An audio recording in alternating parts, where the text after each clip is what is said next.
Hi students, welcome to this next class of iron metabolism. This is the part 2 of our class. I told you in part 1 about iron absorption and mucosal block theory, and I told you that I'll be discussing the applied part in this class. So let us continue. Before going forward, I must tell you that this is in accordance of competency 6.9 and 6.10, which deals with all the mineral metabolism. And if you have not done the last class, please pause this video and go back and attend the last class where we will discuss iron kinetics, we discuss mucosal block theory. All these are very important because it deals with the understanding of foundation of iron absorption and iron storage. Now we go to the next class. So now right away I'll start by saying one thing, that you do not need to remember all the iron parameters and what diseases they are increased or decreased. Okay, this slide is specifically for PG level, but this is present in your textbook anyways, so I thought of including this. You only need to know the status of iron parameters in case of iron deficiency, Fe deficiency, and iron overload. This is iron overload, hemosiderosis. See, transferrin in case of iron overload will be high. Okay, this is transferrin saturation, mind it, transferrin saturation is very high, but in iron deficiency it will be very low. Okay, it is not transferrin receptors. Serum iron will be very high in case of iron overload naturally, and it will be low in case of iron deficiency anemia. Total iron binding capacity of the transferrin will be low in case of iron overload. This is reciprocal, but it will be very high in case of iron deficiency. Iron stores, the level of iron store will be very high in case of overload, and it will be very low in case of iron deficiency. And you don't need to know about absorption, but you need to know about ferritin. What will be the status of ferritin? Ferritin will be very low in case of iron absorption, and it will be very high in case of iron overload. So the parameters you need to know, if I include ferritin over here, ferritin I will write over here, ferritin, transferrin saturation, serum iron, total iron binding capacity, that is TIBC, and iron store, and you need to compare and contrast. Okay, so serum ferritin will be very high in case of iron overload, and it will be very low in case of iron deficiency. Transferrin saturation will be high in iron overload, will be low in iron deficiency. Iron will be high, it will be low. Maximum is low over here. Only reciprocally regulated is iron binding capacity. Because it is very low, so the capacity to bind iron will increase. So total iron binding capacity of the transferrin receptors will actually increase. Now we come to the conversion of iron in the body. So how iron is interconverted into various types, okay, and various forms. So what happens, the most important source of iron, that is the red blood cells, are undergo lysis after 120 days average lifespan. Then what happens, the hemoglobin is released, and then hemoglobin actually combines with haptoglobin, okay, to actually they are taken up by the Kupffer cells of liver, okay, and then iron can be reutilized. Then the globin part of hemoglobin, if it is removed, okay, see, haptoglobin actually is binding hemoglobin. All right, now if globin part is removed, hemopexin actually can bind to the heme. It will bind to the heme, and then it will also be taken up by the liver cell, hepatocyte, and iron can be reutilized. Now depending on what textbook you are reading, it may say haptoglobin hemopexin complex. Okay, so iron is actually undergoing complex with both haptoglobin and hemopexin, but the difference is with hemopexin it is undergoing complex with heme form, the protein is removed, but with haptoglobin it is combining with the total hemoglobin form. Next, what happens, porphyrin ring is reopened, and we already know in porphyria that bilirubin synthesis. So hemoglobin will be converted to bilirubin. And next, this iron is, when it is recirculated, this iron is taken up by the transferrin and it is stored, and from the stored it can be reutilized. So these are the various forms of iron expenditure and recirculation in the body. So you see, iron is actually a one-way element, that is very little of it is excreted. So once it gets in, it is continually recirculated. As I told you in the previous class, regulation or homeostasis is done at the absorption level. You recall the mucosal block theory, and as I told you, the loss of iron is more in case of active menstruating females because of the loss of menstrual blood. So women who have attained menopause will now require less iron, so the iron absorption will be less. But in case of females, the younger females, the absorption will be more. But you should know that the loss of iron in males are actually very low because they are only lost via the sweat. So almost no iron is excreted through urine. Very important. Kidneys cannot play a role, and that is one of the major cause. The most important regulatory mineral and vitamin regulatory organ in our body is kidney. Since kidneys do not take part in iron regulation, it is regulated at the level of mucosa. Alright.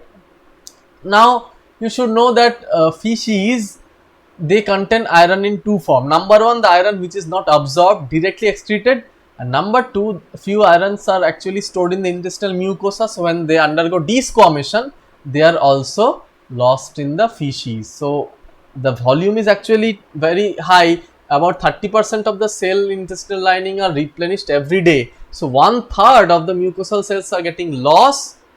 So this loss is considerable. So don't think that once you have eaten iron, it will be stored in your mucosa forever, because after 3 days the whole mucosa will be gone if you consider this 30%. Okay, so we need iron in our diet. Now all the cells in our skin contain iron. Okay, and the upper layers of skin are constantly being lost due to our shedding and scrubbing during bathing and etc. So this is also lost from the cells. This is another route from where iron will be lost. Now we come to the causes of iron deficiency, and at your level you need to know only two. You can say iron deficiency due to malabsorption.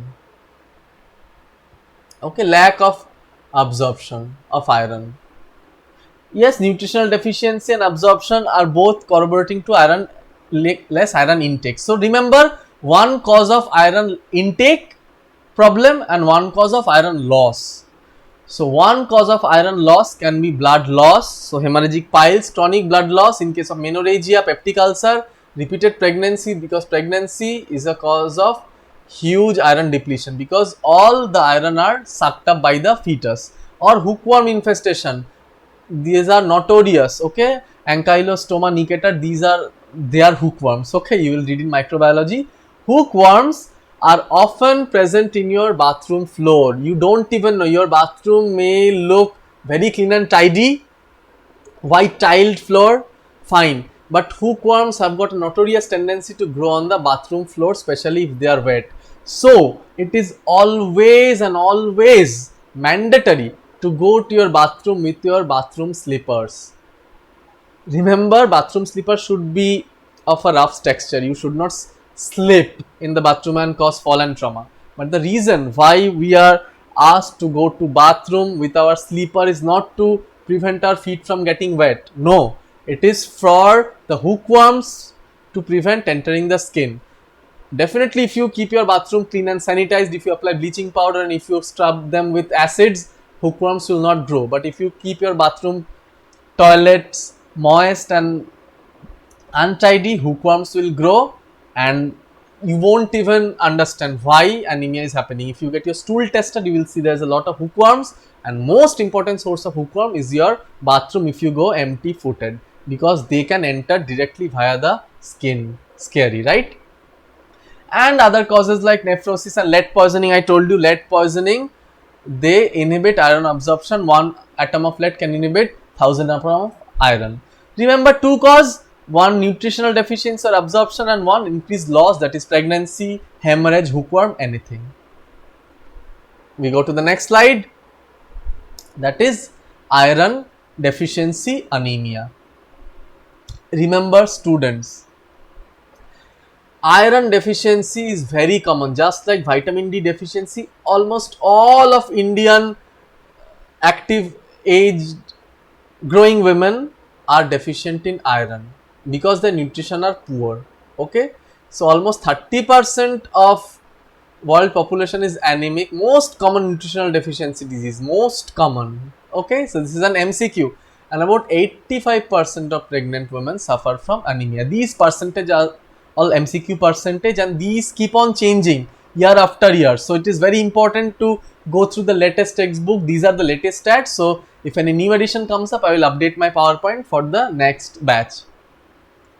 At your level, you should know that the deficiency of iron produces anemia. You already know from physiology, is known as microcytic hypochromic anemia. Why microcytic? Because RBCs appear small. And why hypochromic? Because they don't stain as such, they are pale in color, so hypochromic. So anemia is diagnosed when either hemoglobin level is below 10 or one marker that always corresponds to the iron stores or iron level, that is ferritin, or if ferritin level is below 12 microgram per deciliter. Very important. Okay, so what's the clinical feature of anemia? Most important clinical feature of anemia is fatigue, apathy, nothing will appear good. Okay, कुछ अच्छा नहीं लगेगा. Why? Because oxygen carrying capacity will be reduced, so tissues will be getting less oxygen. There will be gross loss of energy. You will feel of not doing anything. Yes, there are most of us will always feels like this, but trust me, you don't have anemia, you are downright lazy. But most common symptom of iron deficiency anemia is lethargy and apathy. Okay, and prolonged iron deficiency will lead to atrophy of gastric epithelium, lead to achlorhydria, which in turn causes lesser absorption, because iron is important in maintaining mucosal integrity. If iron is low, iron plays a role in synthesis of HCl. Okay, there are enzymes which help in HCl synthesis, iron containing enzymes. So less iron will mean less HCl, and less HCl will again means less iron. So this is a vicious cycle. Okay, see, I am not going into other symptoms of chronic anemia, they are huge. Okay, impaired attention, irritability, lower memory, there are multiple factors. Just you don't need to know all of them, just remember apathy and lack of energy. These are the most important clinical feature of anemia. If any women, see, you won't believe, most women report to outdoor with this complaint only, nothing, I'm not finding it energy, and they see ad of television and they see Revital. Okay, that is a tablet, over the counter available medicine. That Revital will give you energy. What happens?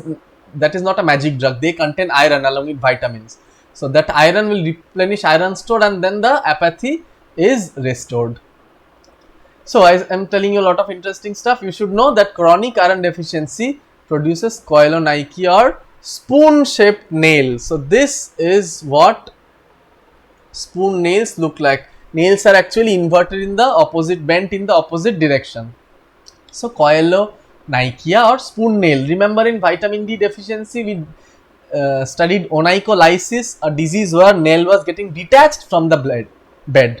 But over here it is not detached, it is simply bent upwards. Now peripheral blood smear iron deficiency manifests as microcytic hypochromic anemia. Remember, this is a peripheral blood smear feature, not a bone marrow feature. Okay, microcytic hypochromic is always a peripheral blood smear, PBS feature. So you will find a big classification in your textbook, that is classify anemia. Trust me, you do not need to know it. I included it just to tell you what not to study. There are students who are not attending my classes or even any classes of the teachers, and they think, fine, I can read the book on my own, I am brilliant. Yes, you are brilliant, but one thing you should know is what not to study. Okay, now at your level you should know anemias are mainly caused by iron deficiency, low iron, low synthesis of hemoglobin, and anemia. Okay, there are multiple types of anemia. Anemia due to vitamin B12 and folic acid deficiency, that is known as megaloblastic anemia. That is important. The only kind of anemia that is important other than iron deficiency is megaloblastic anemia and a bit of hemolytic anemia, but that has nothing to do with iron deficiency because of diseases like hereditary spherocytosis. The RBC is lysed and then there is anemia. But remember, due to nutritional anemia, iron deficiency anemia, if you remember that iron low absorption, low hemoglobin synthesis anemia, that is more than enough. So you please don't try to remember all of these. There are multiple hemoglobinopathies, HBS, thalassemias, etc.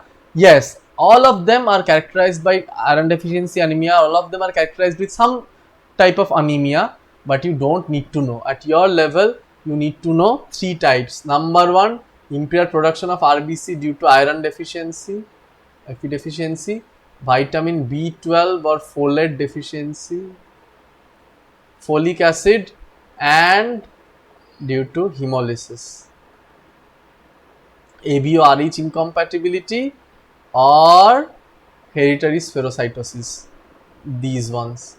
These are the causes of anemia that you need to know. Other than that, you don't need to. There are multiple causes of blood cancers, aplastic anemia, don't need to know. There are multiple drugs, medicine which can lead to anemia.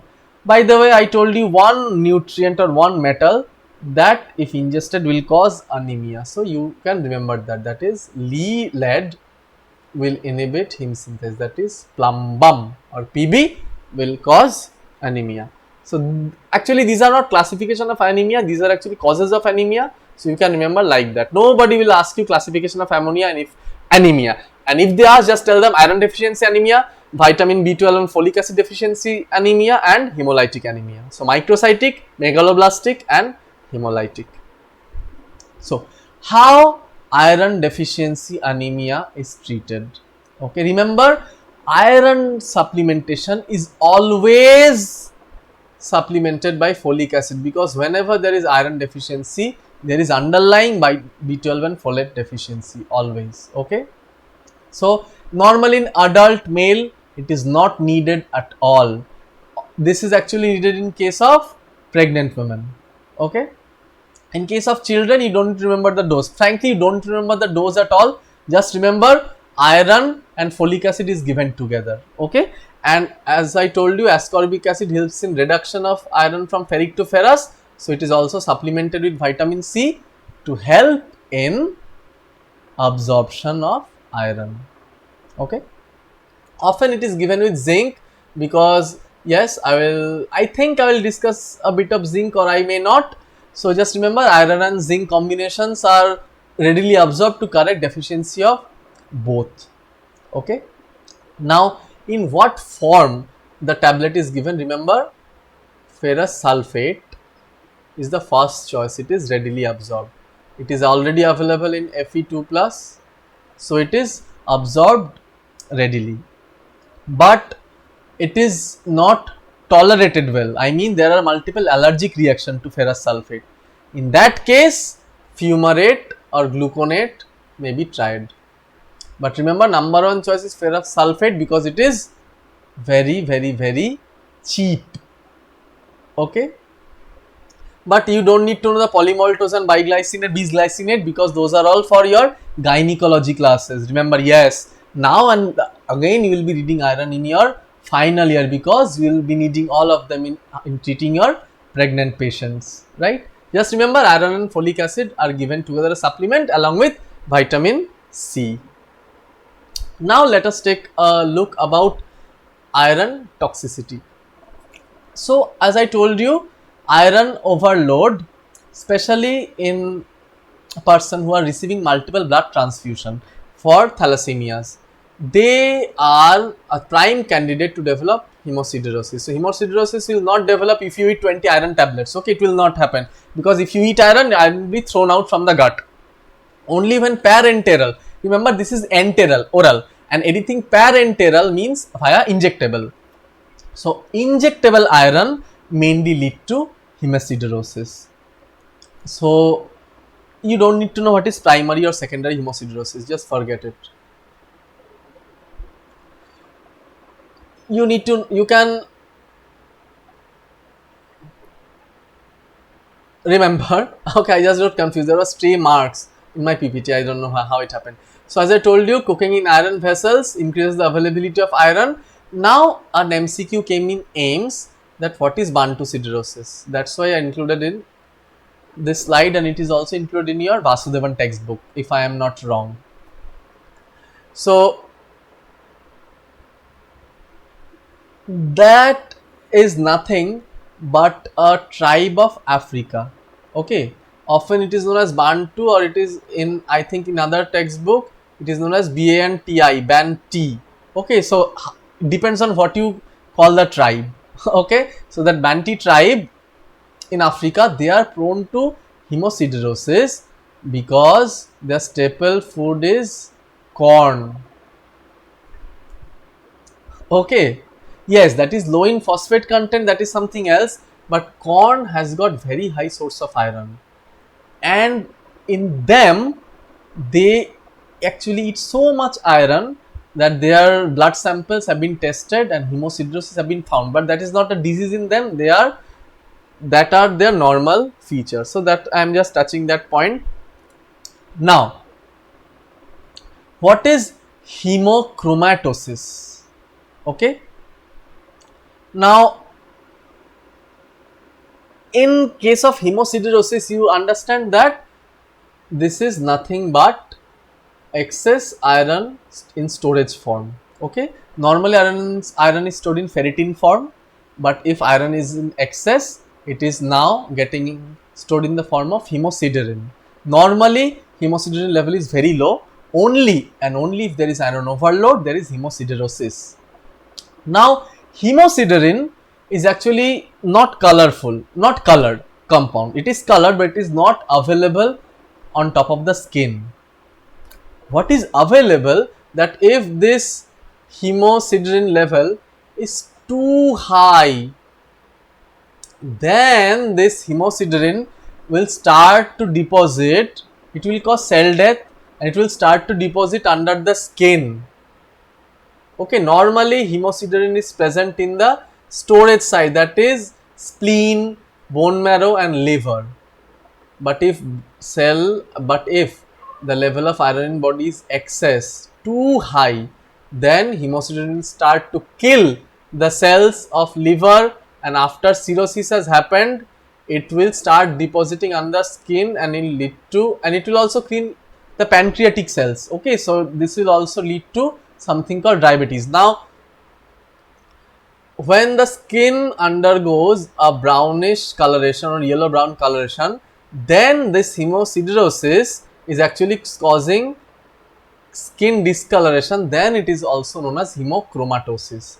So hemosiderosis is different, it is not available if you look at the patient, it is available if you look at the bone marrow. But hemochromatosis, it is quite obvious that the skin has discolored, so of course this patient has got huge level of hemosiderosis. So when hemosiderosis is in excess, it is deposited under the skin, it is known as hemochromatosis. And as I told you, excess iron will kill the cells of liver and pancreas. So a triad of cirrhosis, hemochromatosis and diabetes are referred to as bronze diabetes.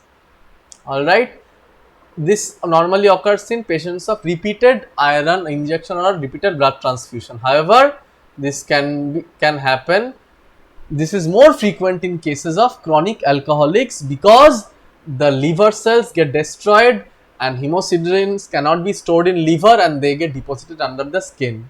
So remember, alcoholics can acquire hemochromatosis. Now, how this is treated. Okay, once we know that the iron is in excess, the only way, because you see iron is not excreted in the feces once it is in, it is a one way element. Of course, if it is not ingested, if it is not absorbed, it will be excreted, but once it is inside the blood, it will not be excreted normally. So only way is to let go of the blood. So you see over here, repeated phlebotomy every week. Simply the vein is cut and blood is allowed to flow out, and the iron along with the blood is removed. So repeated iron loss via blood loss, because I told you iron loss via blood is one important route of iron loss. So till serum iron and ferritin reach normal levels. Okay, so this is an invasive procedure where you need to intervene. But there is another medicine, that is desferrioxamine. Okay, there is another medicine nowadays that is known as deferriprone. Okay, deferriprone, you will find it in pharmacology textbook, but you don't need to know deferriprone. This is much advanced medicine, newer medicine. You at your level you need to know desferrioxamine mesylate, MESYLATE. This is the salt. Desferrioxamine mesylate is a chelating agent.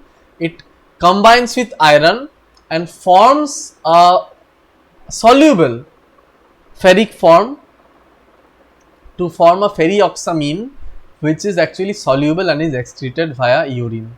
Normally, the compounds with which iron bonds, that is ferritin, hemosiderin, they cannot be excreted by kidney unless we give a chelator. In this case, this desferrioxamine absorbs iron, forms a complex with iron, and actually gets excreted by a urine. But the rate is very slow. If you want to lose iron very fast, you need to cut the blood, that is known as phlebotomy, and thus you can lose excess iron from the blood.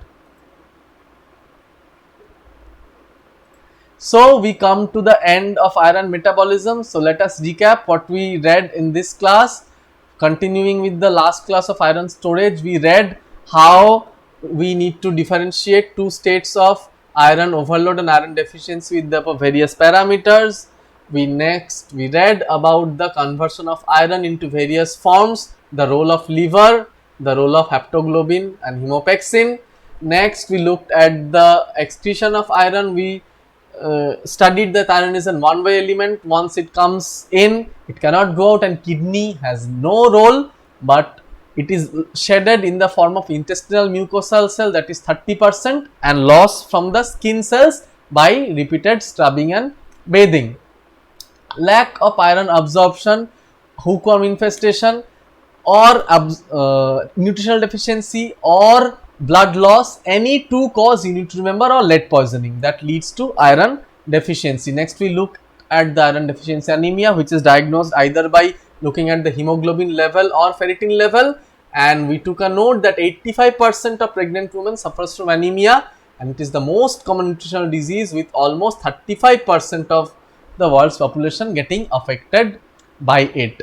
We studied that iron, if it is low, it hampers gastric acid secretion and it will cause microcytic hyperchromic anemia along with spoon nails, that is known as koilonychia. Next, we look at the causes of anemia, and I told you, you only need to remember iron deficiency, vitamin B12, folic acid deficiency, lead poisoning, and autoimmune hemolytic anemia or any hemolytic anemia. Regarding treatment of iron deficiency, I told you, you need to know that iron and folic acid are combined along with supplement of vitamin C to help iron absorption, because it converts ferric to ferrous. The ferrous form that is readily absorbed is ferrous sulfate, but it is not well tolerated, and so we give ferrous gluconate or ferrous fumarate. Next, we read about iron toxicity. What happens, why iron toxicity can happen in case of patients who need repeated blood transfusion, as in case of thalassemia. Those patients are prone to iron toxicity and iron overload, and eventually they develop hemosiderosis. A special type of hemosiderosis occurs in Bantu tribe due to oral intake of iron by excess corn, and they are the normal in that tribe. And lastly, I told you, if hemosiderosis is very high, when iron overload is too high, it will destroy the pancreas, it will destroy the liver in form of cirrhosis, it will get deposited on the screen. That is known as hemochromatosis, and triad of cirrhosis, hemochromatosis and diabetes are known as bronze diabetes. And how to treat them? Either by giving iron chelating agent like desferrioxamine mesylate, which will combine the iron and will form a soluble complex that is excreted by the urine, or we need to simply cut the vein, that is known as phlebotomy, and we need to allow loss of blood till we attain normal level of iron and ferritin. So I thank you all for patient attendance, and go through the first class and also this class to complete your iron metabolism curriculum, and feel free to get back to me in the comment section. There are multiple types of questions that will come from iron, the most important being the mucosal block theory that will be asked in Viva and also practical table. You will be asked about iron deficiency anemia, storage of iron, transport of iron. So give them a very good read. Also, iron is important in conjunction of vitamin B12 and folic acid. So study those vitamins in connection of anemia in case of water soluble vitamins. So I see you in the next one with another mineral, that is copper, and till then, bye and take care.